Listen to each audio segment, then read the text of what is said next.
The development of the livestock industry in the western United States really parallels the development of the railroads.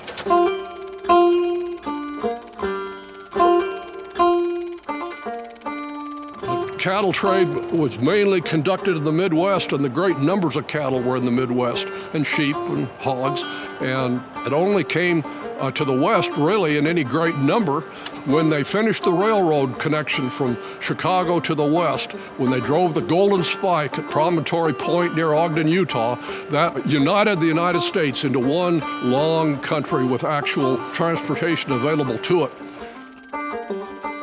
When it became necessary to haul cattle on the railroad, as a practical matter, you couldn't haul them more than about 16 hours because they needed to eat and be watered and fed. And so regulations were after 16 hours, they had to stop the train, get them off the train into a stockyards, and let them there for at least 8 hours to recover.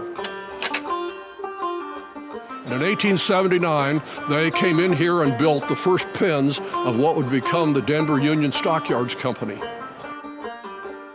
And so they started the stockyards on this site in Denver because it's the confluence of Cherry Creek and the Platte River. When suddenly there were cattle here because the trains were bringing them in from Chicago and at the same time taking cattle back from the West Coast and places to grow up in the feed yards and farms of the Midwest, why Denver really needed to become and did become a central point of the livestock industry in the West. There were 5 huge packing houses, 8- and 9-story packing houses, which were built surrounding the stockyards where the cattle sold. When they got them to Denver, they were fat cattle ready to be processed, and they were processed in those plants. And really, it was very profitable and going operation clear up into the 1950s. And the demise was caused by a couple of factors. One was the heavy unionization of the packing plants and the labor problems that they had due to that, but also those old 7- and 8-story packing plants. As technology changed, that was no longer very efficient. And so they started building large, spread-out packing plants in the country. And that quickly caused these central stockyards to be obsolete. Also, because they had made so much money operating stockyards, system became rather corrupt. So those combination of factors pretty well ended the heydays of the Denver stockyards. And it came about then in 1978 that the National Western Stock Show, which has existed in Denver since 1906, purchased the stockyards from the Denver Union Stockyards Company as the Denver Union Stockyards Company was being put out of business.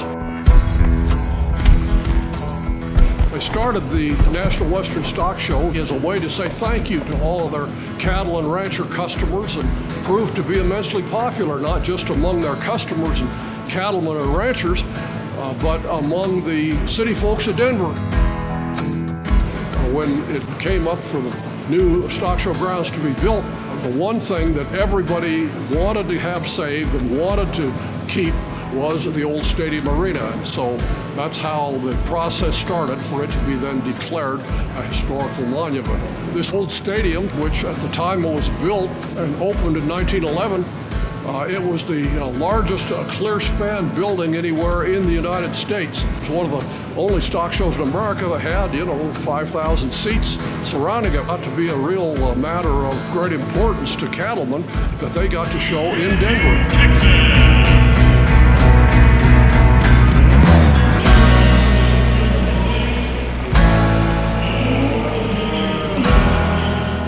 In 1983, really the early 80s, the stock show was bursting at the seams. It is every cowboy's dream to ride a winner at the National Western.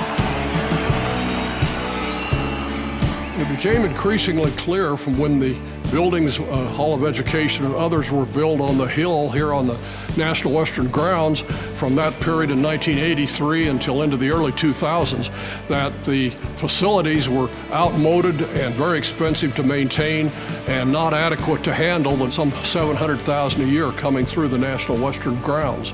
The city and county of Denver agreed to put a ballot issue on the ballot to fund a rebuild of the National Western grounds. And so they built all the parts of the National Western in the facilities. The stockyards will be a showpiece of the start of the rebuild of the National Western grounds.